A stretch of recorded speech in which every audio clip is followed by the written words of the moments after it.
inasmuch as we're answerable throughout all of time for the consequences of our actions, not out of fear, not out of superstition, not out of being brainwashed, but out of free choice.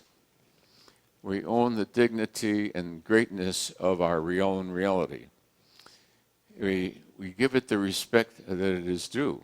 Your life is a gift from Almighty God. That's hardly a small thing. Huh? If God gave you a great big China thing, you wouldn't be sticking it up where the wind can blow it over, would you? You'd be putting it, God gave me this, you'd put it carefully.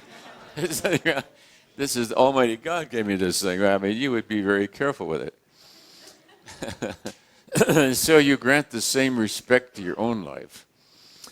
So you defend your fellow man, you defend your own self.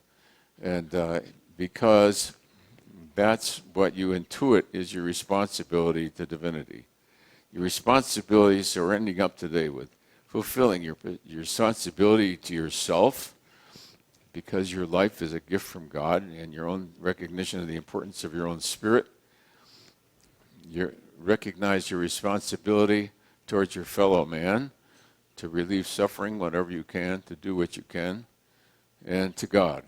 And because your responsibility to God is like forever. Forever. Forever is sort of quite a while.